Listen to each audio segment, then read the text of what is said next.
Hi, and welcome back to the Interior Collective. I'm your host, Anastasia Casey, and today we are diving into one of the most important and often overlooked foundations of a healthy design business: contracts and scope management. I'm joined today by Brittany Hakimfar, founder of Far Studio, a Philadelphia-based interior design studio known for its thoughtful, layered work and highly organized project structure. But beyond the aesthetics, Brittany has built a reputation for running projects with clarity, strong boundaries, and systems that protect both the designer and the client experience. In this episode, we're talking about the contract and scope missteps that so many designers encounter at some point in their career. We'll get into the specific language that helps prevent scope creep and revision overload, why vague deliverables are often what lead to long-term issues on a project, and how to structure revision rounds, approvals, and change orders clearly from the very beginning. Brittany also shares how Far Studio structures their team, how they approach pricing, and project management today, plus how those systems have evolved as the studio has grown. This season is presented by Leloy, the family-owned home textile brand known for its innovative craft and meticulous design. At High Point Market this spring, Leloy just debuted Rain, a rug collection with a new and rare construction, along with a fresh season of rugs, pillows, and wall art in collaboration with Rifle Paper Co. See everything new at LeloyRugs.com. That's LOLOI rugs.com, and follow Leloy Rugs on Instagram and TikTok. Hello, Brittany. Welcome to the show. I am so excited to chat with you. We were just able to catch up briefly before we hit record, talking about this concept of contracts and how big it can feel and how it's like not the fun part of the job, and how a lot of it is just sort of things that are collected over time from experience with having a studio, with having more projects under your belts. And so, to everyone listening, Brittany was so gracious to be like, I am willing to talk about what I know about contracts and what I've learned over the years. But obviously, I just want to reiterate, consult with an attorney. Every state is different. What is legal from one place to another completely varies. But we do want to dive into this and talk about things conceptually of like, what are the things as a designer you want to be looking out for? So, Brittany, thank you for being a part of this topic and joining us on the show. Of course. Thank you so much for having me. Before we get into the nitty-gritty stuff, let's go ahead and begin with the origin story of Far Studio. What led you to start the studio, and how has the business evolved in your eyes from those early years? Of course. So I would say it's evolved a lot. I started First Studio about 8 years ago. And originally, I was living and working in LA and worked for an amazing designer and gained so much experience out there. And then, as I was starting a family with my husband, decided I wanted to move back to the East Coast and kind of raise my kids here. So moved to Pennsylvania, which is the area that I grew up in, and started kind of still doing design stuff for my boss in LA and doing some freelance things, starting off very small. And what happened was that I had purchased a home with my husband, and it was our first house, and we kind of started to design it. And people would come over and be like, I love this. Can you do my house? And it started off small and very organic. And I realized that there was a void in the area that I lived for my style.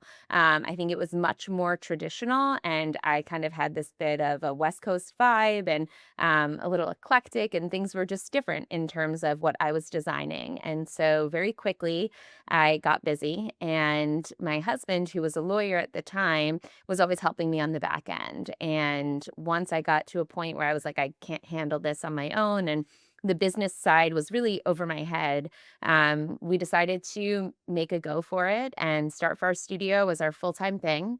We ended up purchasing an office space locally, very close to our home, and started small and grew and now have an amazing team. So it's definitely evolved over the years, and we're able to take on bigger projects, and we work on projects all over the US, which is really cool. But started small. So many follow-up questions. That's such an incredible story. Backing up to the point of being like, I can't handle the business side of things. Here's my partner, my husband, who's an attorney, getting to the point of saying, okay, husband, partner, leave your job as an attorney, which historically across the nation is a fairly lucrative position to be like, okay, let's take this leap of faith and come join this business. Do you feel like financially the business was at a place that it was like, this absolutely makes sense, the maths, or was it a big risk for you guys as a family? Definitely a huge risk. And I think that the reason was both of us had worked for people in the past that we just had really intense jobs and we worked a lot and we weren't able to control our own schedules. And so I think we dreamed of living a life where we could pick up our kids from school and, have control of what we were doing. And this seemed like an opportunity and it was a huge risk. I don't think the business financially was at a point at that time where we were certain of what was going to happen, but we just felt that it was really important to take this risk and to try for our family, for our kids, like for our own happiness and to really make a go for it. And I think in the beginning, like the early days, we were hustling. Like it was just the two of us and we were working really hard, working nights and, waking up early in the morning. We had two young kids at the time. And it was definitely a struggle in the beginning because we didn't know, like, could this support our family, support our lifestyle, and take us to, what we wanted? But what we did know was that we really wanted that freedom down the road. Do you recall how long it was that it was just you and your husband was still working in his corporate role before he actually was brought on?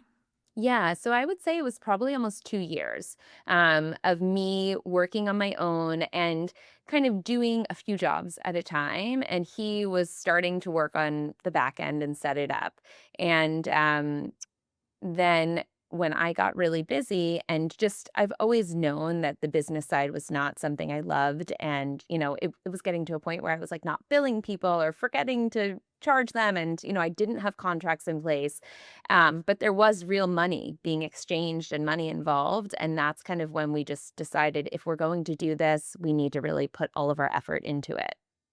Okay, and then the last follow-up question is I heard that you guys purchased a building to run your studio out of. I'd love to talk about that a little bit if you're comfortable because so many people are leasing their space, they're renting a space for their studio, they're working out of their house. What made the decision? Why did it make sense for you guys to purchase a building to run the studio out of? For sure. So when we started was right before COVID. And so we all of a sudden, he left his job. We were both working out of a home office and we had two young kids that now were not in school and realized that that was not going to work. And so it was during the time of COVID where prices were really dropping and people kind of didn't know what was going on real estate wise.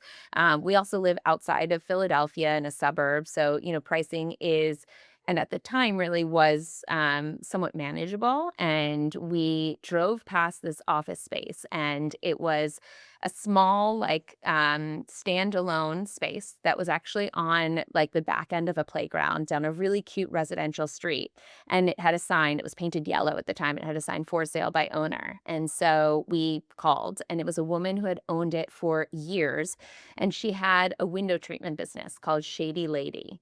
And she kind of clicked with us and, it resonated that we wanted to have an office space. She, bought the space out of a need to also, run a business where her kids weren't running around the house. And so it was a really good timing and we were able to purchase the office and, started working from that space, just the two of us. And now that we've expanded, we actually added recently a second floor to the building. And we love it. It's the perfect area. It's 5 minutes from our house, 5 minutes from our kids' schools. Like really great for us. But I always needed a place to leave my home and work, and it was a great situation for that.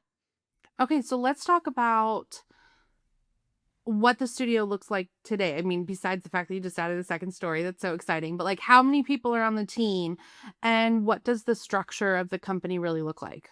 Of course. So right now, I would say we're actually, the biggest that we have been. We just brought on another team member who is a junior designer. We have three senior designers who have been with us for quite a few years, which I love the longevity. And I feel like my office is like my family and, want people here who we connect with and we care about. And then we have one intern. So that's 5, and then we have myself and Ben. Wow, that's a big team. It really is, especially for 3 senior designers. How do you break up the project workload? Does each senior designer have like their own projects that they manage so you have 3 design teams running at once, or are people working collaboratively on projects? How does that work? Good question. So I would say it actually took us a little bit to figure that out.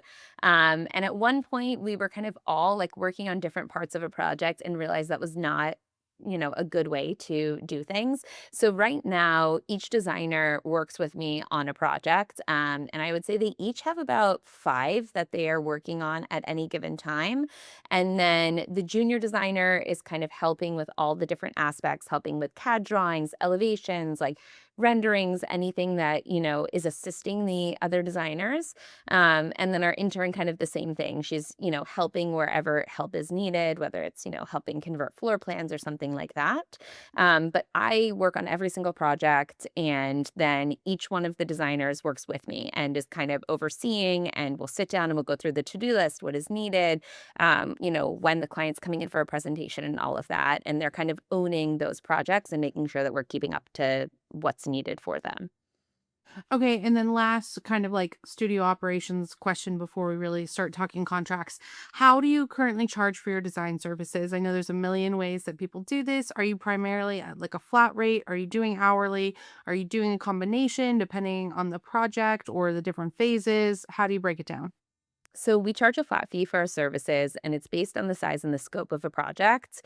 For me, the other designers that I had worked with had always charged in that way. So that was what I was used to. I never had been with a firm that was hourly based. And so it wasn't comfortable for me. And I really like the idea of feeling like I'm not charging a client for every minute that I'm spending with them working on their project or speaking to them.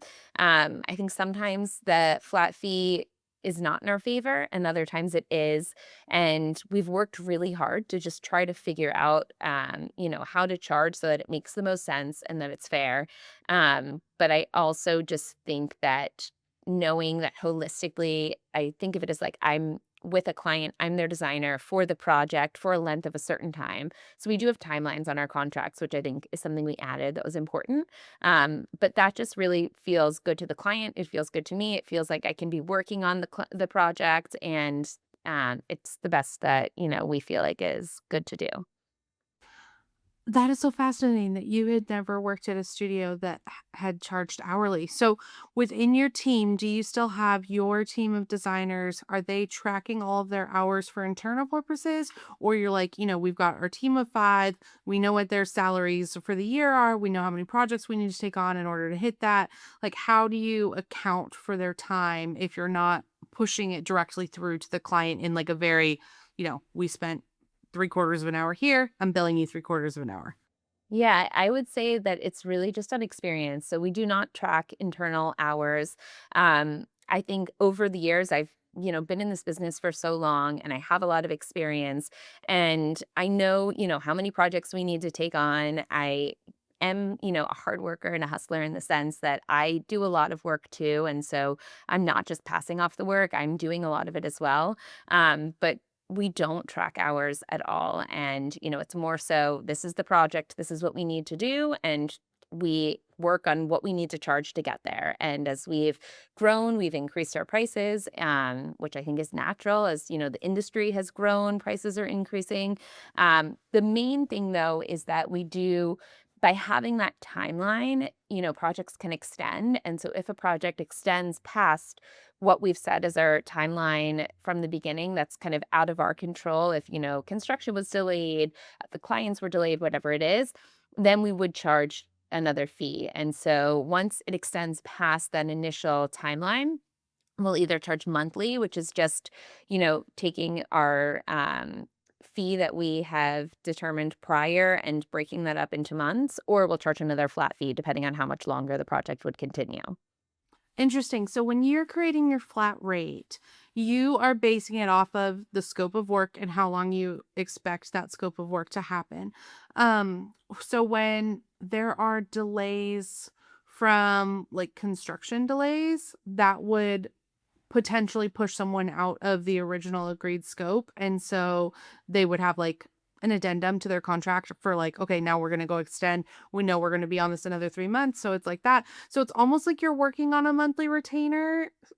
Yes, exactly. Yeah, that's very true. And the only time where we have put a contract on hold was we recently had a project that was going great, and then, they ran into some issues with the historical society and, like, kind of put them on hold, and they had to, bring on lawyers, and everything ended up going in their favor in the end, but we were kind of at a standstill, so there was 3 months where we were not doing work for them, and we kind of put the contract on hold, and all of that was put into writing, but otherwise, any other kind of delays in a project where we're still working, we're still talking to the client and having conversations, we don't put our contracts on hold. Yeah. What about scope creep? So if let's say, I mean, I know you guys are doing full custom homes, full renovations, but let's say they're like, okay, let's actually get to the casita in the back that wasn't originally planned. Or, now let's add a sun porch. You just handle that based off of, okay, well, that'll probably take us this much time. So we're adding that much time onto this contract. Or if you feel like your team has the capacity in their workload, you're like, "We can still fit that in within our contracted time." Does that make sense? Yes, it does. So any addition to the original scope of work is always an addition in price.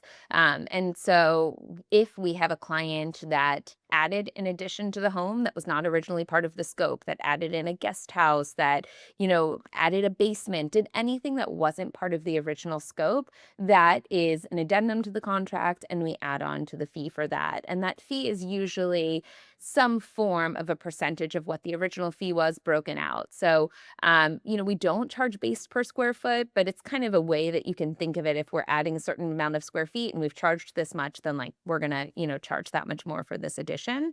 And we try to be very clear in our contracts about what our scope includes so that if anything like that is to happen, it's very clear that that was not a part of the original scope. And then we, are charging for that additional service. Do you feel like with this model, scope creep happens frequently or less frequently based off of this? I think that it happens less frequently in the sense that we're super transparent with clients from the beginning that, this is what we're working on. This is the scope that you've proposed to us. This is what we've priced out. And if anything changes from this original scope, it's going to be an additional cost. And so I think because we're so clear with that, our contracts kind of have it in writing. We typically will attach like floor plans showing, this is the scope of work that we have priced out. It's very clear, and so therefore when, an addition happens, it's not a surprise to clients, but there's always changes that can happen. I think that prior to us really right now, we mainly do full home projects, and I like to focus on the full home, and I think that happened because of scope creep. And, initially clients would be like, "Oh, I just want you to do my first floor." But then all of a sudden I was upstairs on their second floor and they were asking me about the hallway because that connected to the first floor. And it just kind of would snowball into other things.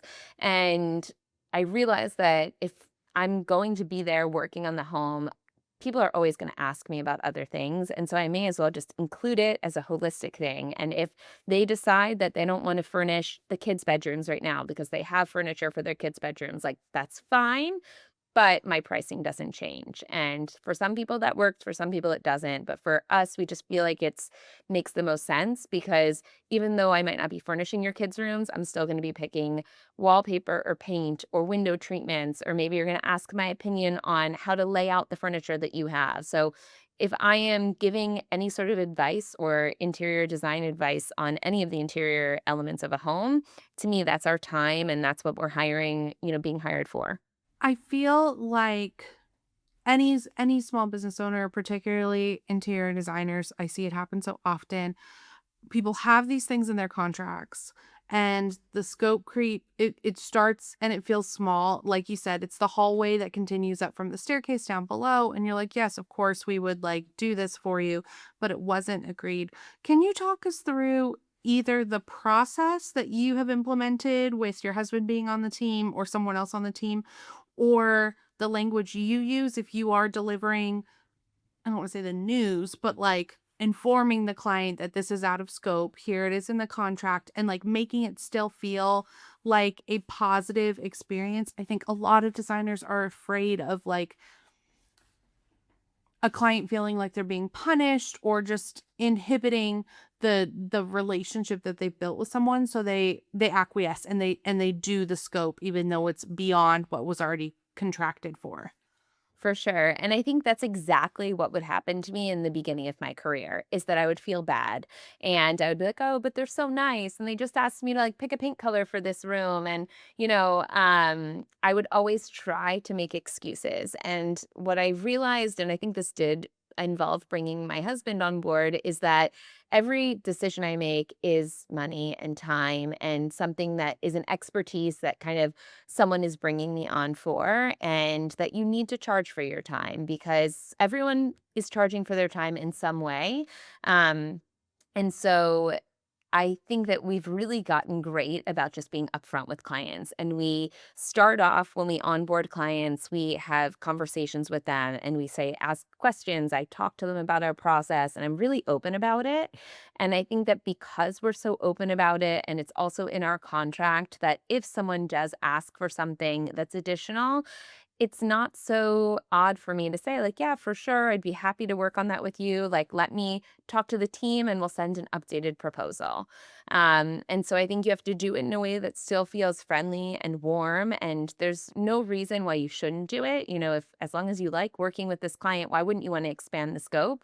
But it just has to be in a way that is kind of matter of fact. And that's where certainly the business side comes into this is that, this is transactional and there are contracts, there's, money coming in and we're paying money to, our designers that work for us and all of that. We're running a business.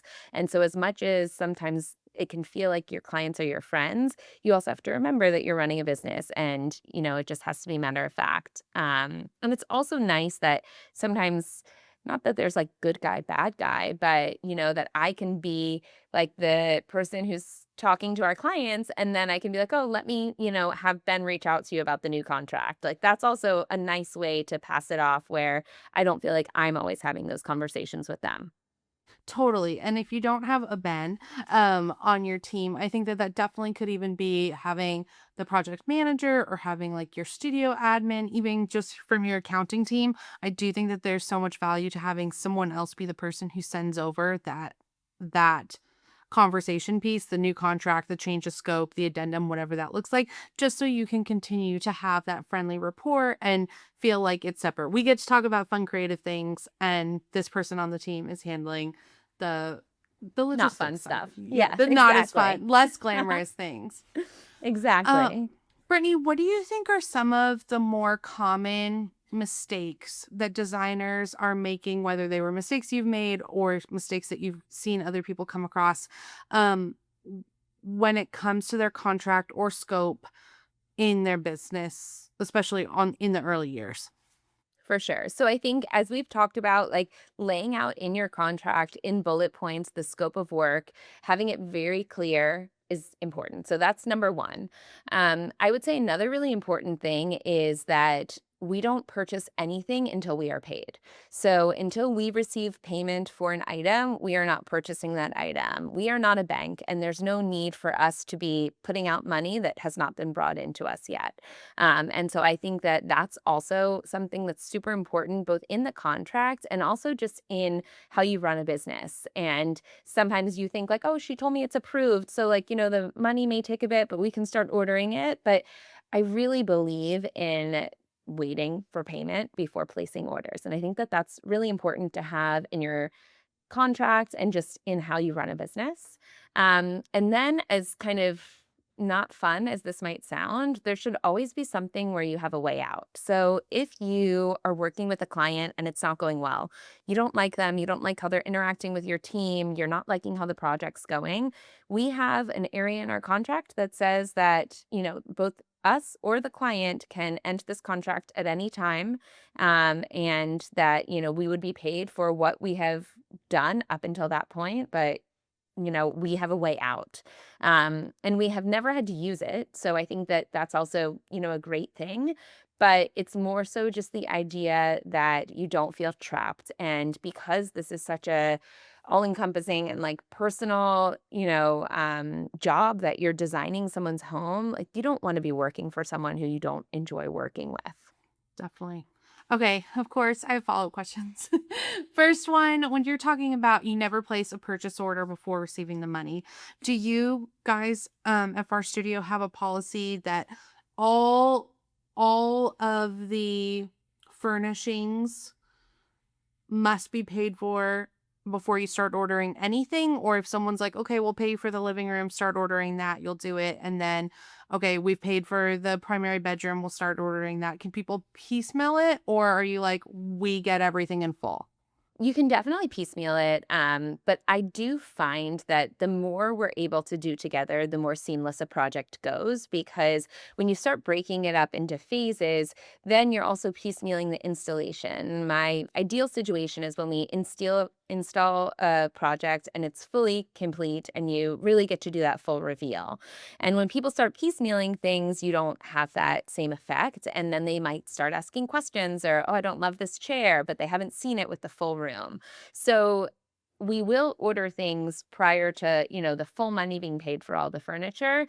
But I typically like to hold off and do an install with everything together. Okay. And then another thing that you sort of touched on when we're talking about that out that you want to make sure you have a clause that either party can exit this contract. What do you feel like are early warning signs that a project is starting to drift, either when it comes to scope or even just like relationship? Sure. I think that when a client is overly aggressive, so, when they're calling and texting and emailing a lot, I think that that is kind of an initial red flag and starts to set the tone of, you know, this is more than I wanna handle. I also think when a client changes their mind a lot, that is really, to me, something very difficult, and I think that, if they're constantly wavering and they're changing their mind and they're unsure or they're, asking their friends or asking different people's opinions, like, to me, that's really a red flag as well. And we try our best to vet people in the beginning, like, just how a client is interviewing me, I'm interviewing them, and because we've been doing this for so long and I've been in this industry for so long, I do feel like I've gotten good, but sometimes there's always people who creep through and all of a sudden you're like, "Oh, wow, this is not, who I thought I was working with." But it really is a matter of making sure that you like these clients and, just as much as they feel like they want to hire a great designer, like you want to bring on a great client. Absolutely. Do you feel like there are areas of a contract where designers tend to be like too vague that can be problematic later on in the project?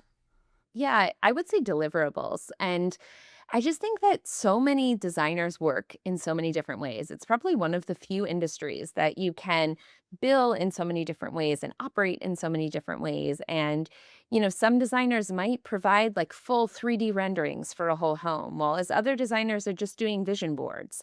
And so I think really being clear about the deliverables and what you're going to provide, putting that in the contract. Typically, we have progress payments throughout our fees. So when we hit certain project milestones, that's when we ask for the next payment.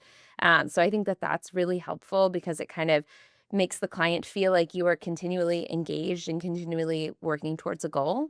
But really being clear about what your firm is providing and what you're capable of doing and kind of what those deliverables are. So, for a studio that is billing a flat rate based off of project milestones, I am curious how you handle if a client or how you judge if a client's going to need a lot of handholding or going to want a lot of site visits, or they'll expect you on site once a week, or they're like, our contractors got it, you can check in via text and I expect you guys to be at these core milestones. That really changes what those deliverables are, but that's kind of like the preference of a client. How do you build that in with your model?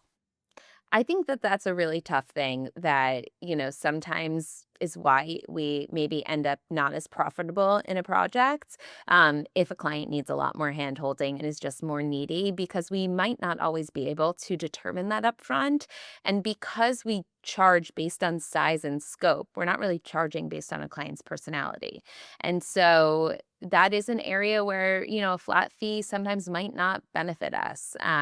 But for me, I think it would be so much more work to figure out how to charge hourly and how to handle that and to train our team and kind of more than it's not how I think of interior design. That those are just kind of the waves and things that we need to balance when we're running our business. And the hope is that for every client that's super needy, you have another client that's not as needy. But I think we go in there expecting that these clients are really expecting us to be very involved. And so it's a delight when a client is kind of a little more laid back and trusts you. And we recently had a project that a client was like, you know what? I hired you guys for a reason.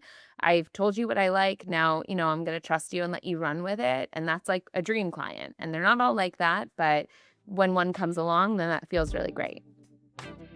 We are so excited to invite you to dive deeper into the Interior Collective podcast episodes now on Patreon. Unlock access to in-depth analysis, helpful downloads, and worksheets created with each podcast episode. Subscribers gain behind-the-scenes access to additional resources like examples and screenshots of guest spreadsheets, construction documents, and so much more. Your subscription also gets you immediate access to our private community of interior designers and our team of industry experts ready to answer your questions. Subscribe now at patreon.com/The Interior Collective or linked in the show notes. Join the Interior Collective Patreon community and let's continue this conversation. This year, Laloy is pushing beyond what's familiar. Each new textile collection starts with an exploration of materials, crafts, textures, and pattern, and is championed by a passionate, family-led team.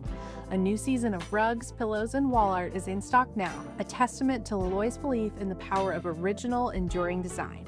See them all and connect with your local sales rep at laloyrugs.com, LOLOI rugs.com. Are you running your design firm with a patchwork of tools? Materio brings it all into one intuitive system finally. Try it free at getmaterio.com and get 50% off your first month as an Interior Collective listener. That's GETMATERIO.com. I think your example of specifying what deliverables are, like, do you do full 3D renderings? How many per room? Like, how many views per room someone can expect?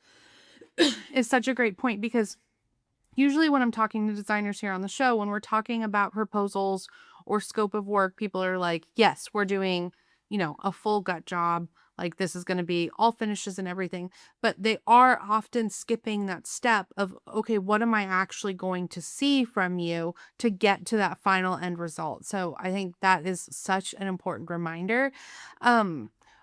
Are you guiding clients while you're in the process of like what those next deliverables are? Or do you have like a really clear onboarding portion and then from there they're just kind of like following along with the process as it goes? How much client education is happening beyond just the contract? So I really do try to guide clients and to tell them, like, this is what we're going to select first, and then this is what's going to happen next, and then we'll do this after that. I try to put together an email early on that kind of sets those steps and talks to them about our process.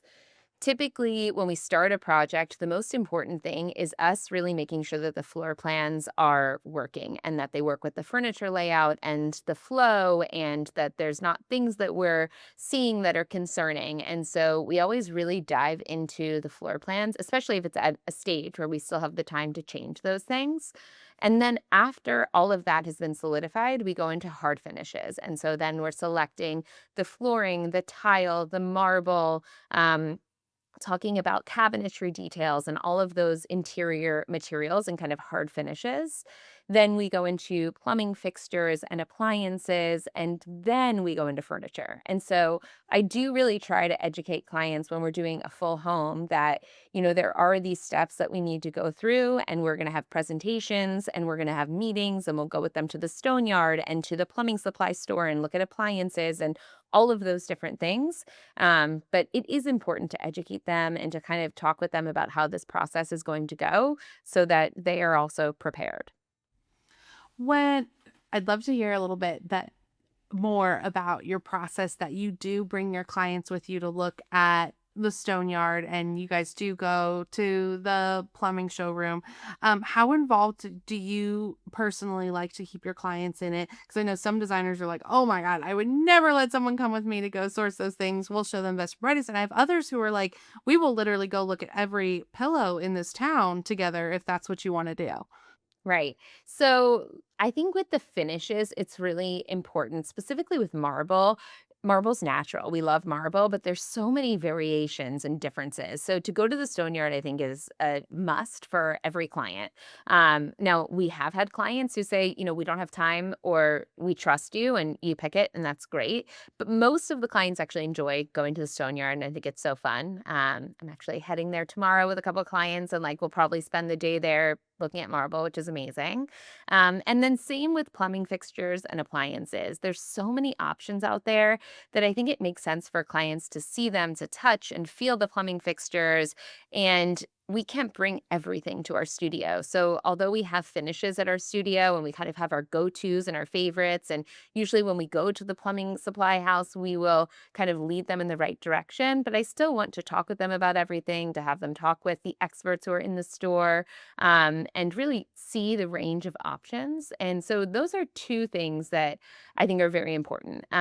Samples, as far as like tile and stone, we typically bring those into our studio. We have so many samples in our showroom space. And then if we need to order samples for a project, we do. And vendors are usually so great about sending them. And same with fabrics.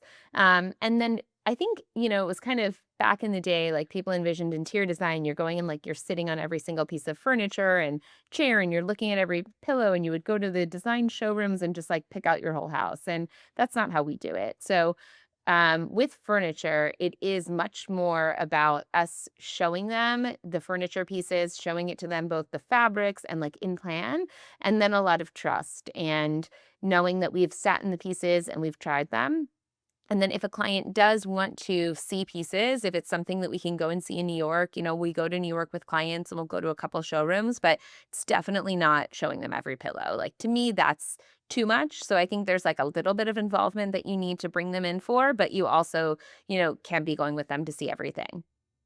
Do you include kind of those benchmarks of when they'll be invited to participate in your deliverables outline? Like, will clients know that they will get to go see things at certain points when it comes to the contract? Or is that more just language that you're sharing with them at the onboarding process? It's more conversational. I would say it's like language of how I'm talking to them when, we're having the initial interviews and meetings and then throughout the project. So I don't have that all in the contracts because I just feel that that is kind of more fluid. Mm. And then how do you handle situations where a client assumes something is included when it actually wasn't defined in the scope? So, like, for instance, let's just say if our studio does do 3D renderings in the kitchen, the primary bathroom, and maybe like two other main spaces, but like you're not doing 3D renderings for, the kids' bathroom and all these other spaces. And then you get to presentation day and the client is like, well, where are our 3D walkthroughs of these spaces? And you're like, we don't offer that. How do you handle that if it even comes up? So I am actually super upfront with people in the beginning that we don't do in-house renderings.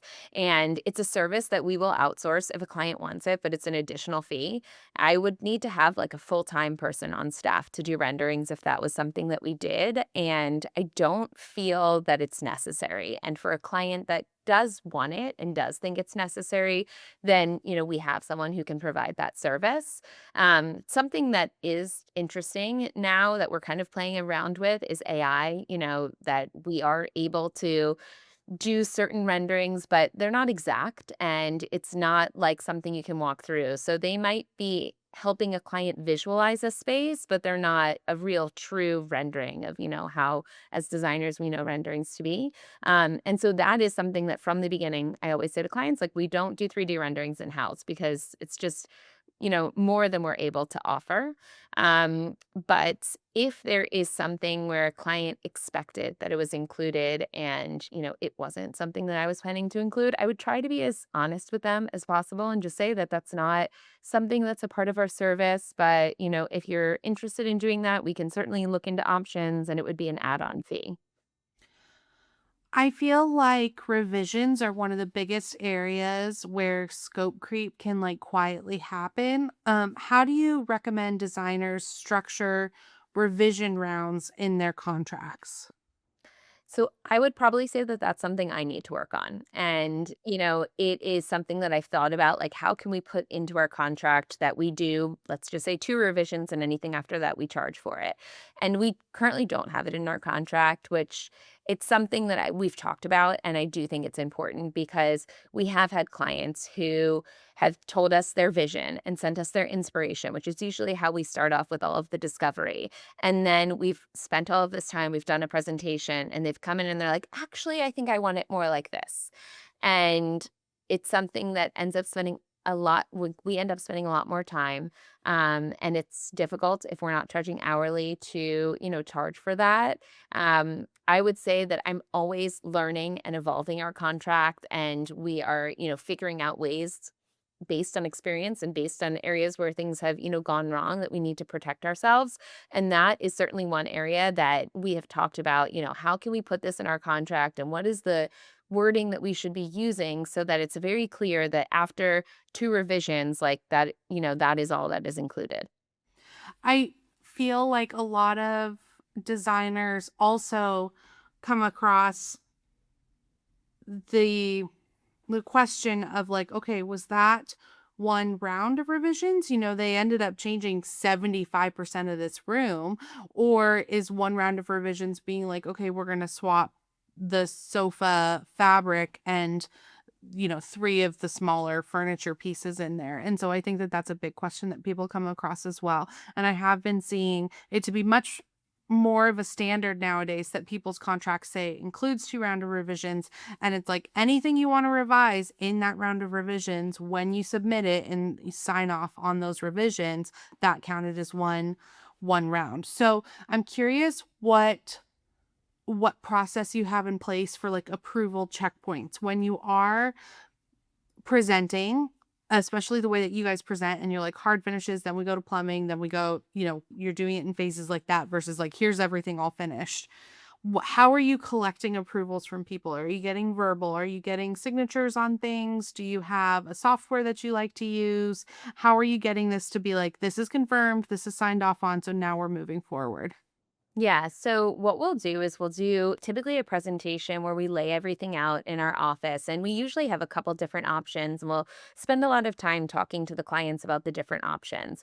After that meeting, once they've made their decisions and what they've liked, or maybe they're, deciding between a few, we'll put together a presentation. And the presentation goes room by room and talks about the finishes and the materials and all of the details in each room, and that gets sent to them, and then they have a chance to review it and respond.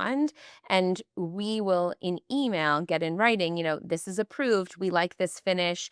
And then ultimately the contractor typically will provide us a finish to sign off on, and we will always show that to them unless, we feel that it's not necessary, but most of the time we're showing that to them prior to us signing off on it. So we do always get it in writing. I think it's very important to have everything in writing. I try as much as possible to, when a client texts me, like, I try to put it on email because I think that having that email chain of back and forth is super important.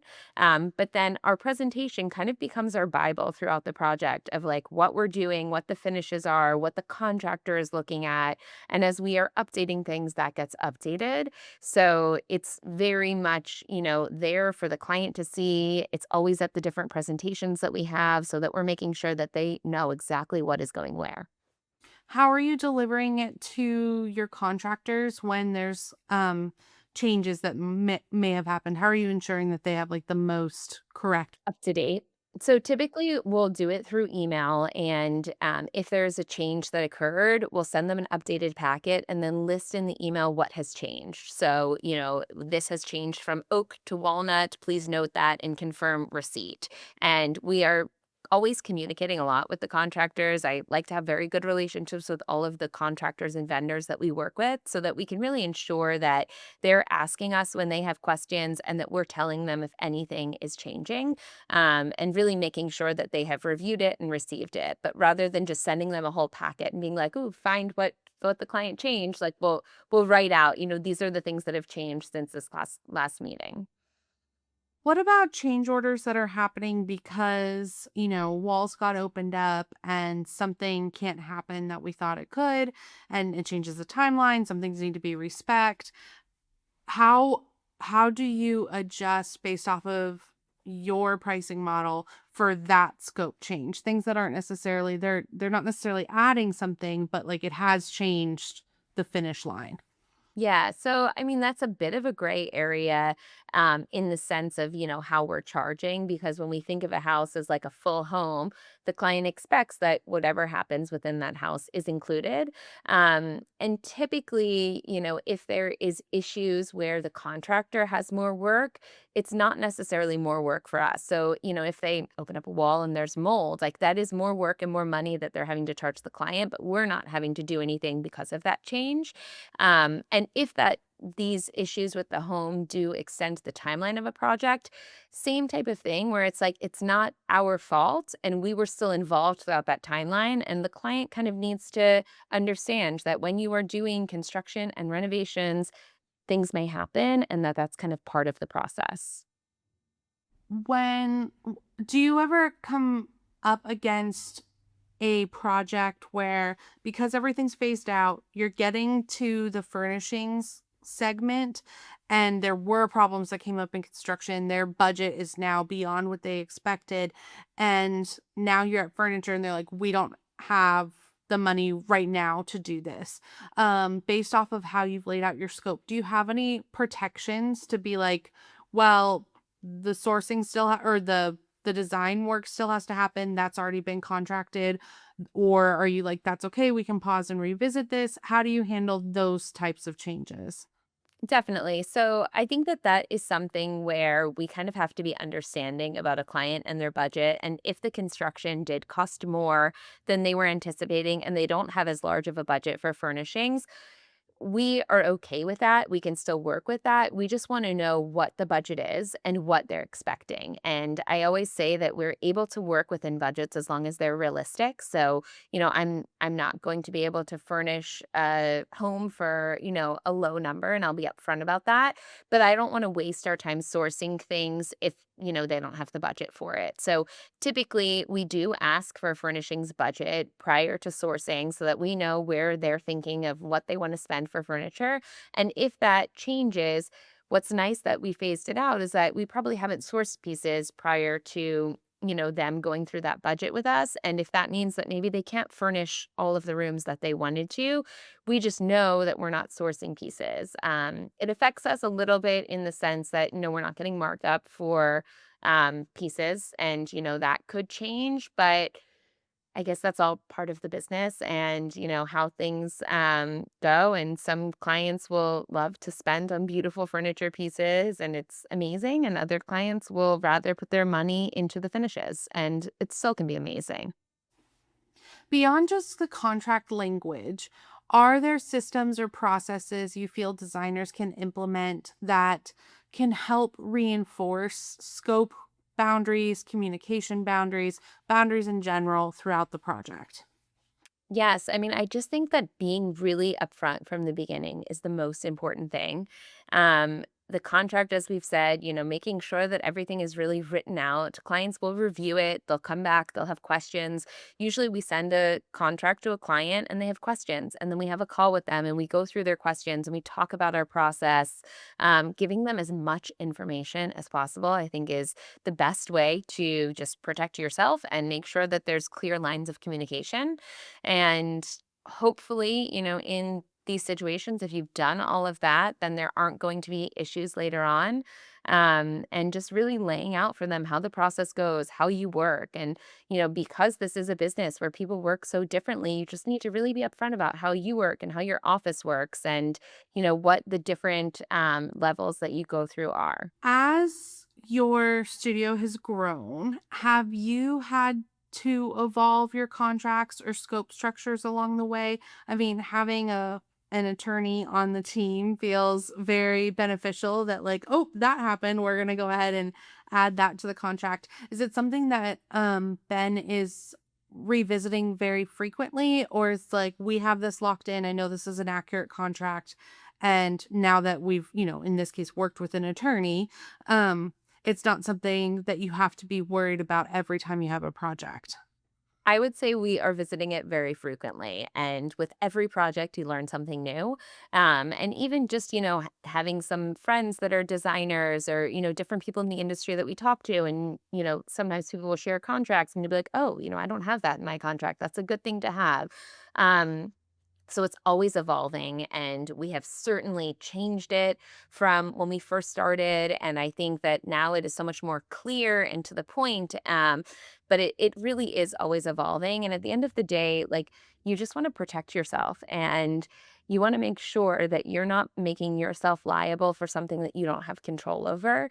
And so it's really important to make sure that these contracts are clear. Something, that we recently added into a contract was that we are not contractors and we are able to, design something and propose it, but ultimately the contractor needs to make sure that it is able to be made and that he can, construct it. And that is, he's the person who's making it. And I think that that was really important because sometimes clients would kind of lay blame and say, like, oh, well, like you designed this and and this happened or whatever it is. And so it's really important to say, like, we are not contractors, we are not architects. And if we need to bring in experts, if we need an engineer, that is an additional cost. And if we need an architect, whatever it may be. So it's really important to just be upfront about it. And I think that that's something that is nothing to be afraid of, just to say, we are designers, we are designing things for aesthetic beauty and taste. And, we want to make sure that they are working, but we also need to go through the chain of command and make sure that things are being checked and, done properly. One thing you just mentioned was making sure that the contract is very clear and the language is simplified. Can we dig into that a little bit more? Because I think that people feel like a contract sometimes needs to be extra wordy for it to like have all the legal jargon and like over explain everything. And it's interesting that you said that you guys have actually sort of, while you've added clauses, etc., to it, you've actually simplified how clear and concise it is. What are Tell us why you've made that decision or why you found that that is better received by a client. Definitely. So I think that, our contract used to be longer than it currently is. And we were in a forum with other designers and everyone was sharing their contracts. And someone had a contract that was like 1 page long. It was very clear. It was very to the point, and it didn't feel overly wordy. And I liked it. And I felt like it was just very matter of fact. And so Ben worked to simplify our contract and, to take phrases that might have been overly long or overly legal even, and to just make them like very straightforward. And so now our contract is like 2 pages long. And it's easier for a client to read. It's got a lot of bullet points. Actually, I misspoke. Okay, I'm looking at it now. It's more than 2 pages long, but it's definitely down from where it was. And we want to make sure that we're covered, but you also need to make sure that everything is really clear. And so, that is something that I feel like is important. And typically, what we'll do is when we are speaking with a client, we'll speak with them initially and have a call. We'll talk about the project and kind of that's like how we're onboarding them and, making sure that we feel like it's a fit.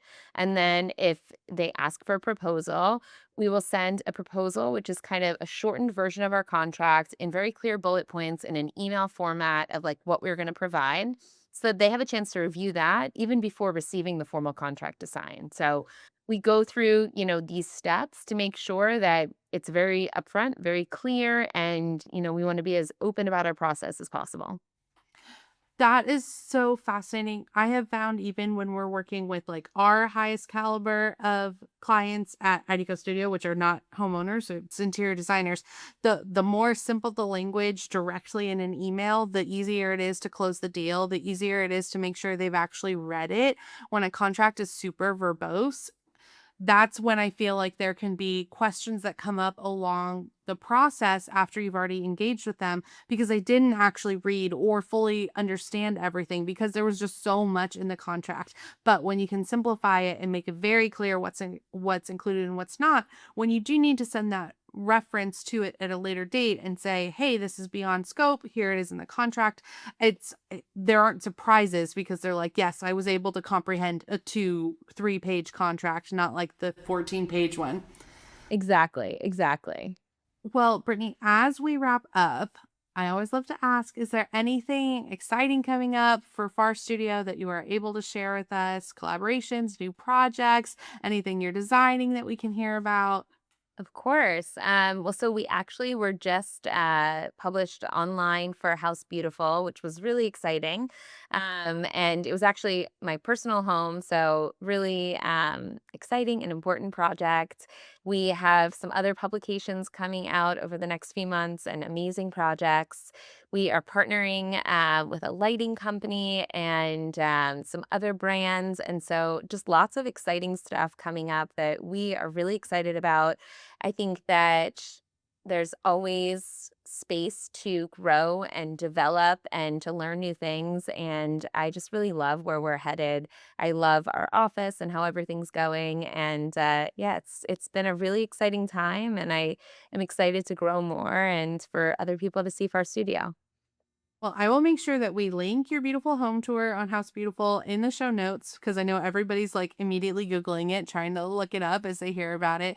Brittany, this was so informative, so helpful. Thank you so much for being incredibly honest about like what has worked, what hasn't worked, and what you guys have added as a team. I am so excited to continue watching you and Ben just like explode and continue putting out the most beautiful, incredible work. It's really remarkable to watch what you guys have put together. Thank you so much. And this has been so fun for me. I love talking about the business, and I think that it's really great to have time to share all of this. And I learn so much when listen to your other guests that are on the show. So, very fun to be a part of it. Thank you so much for your time today, and we'll talk soon. For more in-depth analysis of this interview, including exclusive downloads, examples, and more, don't forget to subscribe to the Interior Collective on Patreon. We are building an amazing private community of interior designers and industry experts open to candid conversations and answering questions. Join us on Patreon in the show notes or at patreon.com/The Interior Collective. Thank you so much for tuning into this episode. Producing this show has truly been the honor of my career, and I cannot believe I get to have these conversations. A big, huge thank you to our production team at IDECO Studio and Quinn Made. Your contribution literally makes this podcast feasible. And the biggest thank you to you, our listeners. Your sweet notes, DMs, and reviews mean so much to us as we work to keep our show free and always accessible. Until next time, I'm Anastasia Casey, and this is The Interior Collective, a podcast for the business of beautiful living. A very special thanks to our presenting sponsor, Laloy, the makers of thoughtfully designed rugs, pillows, and wall art crafted with a commitment to ethical production and timeless style.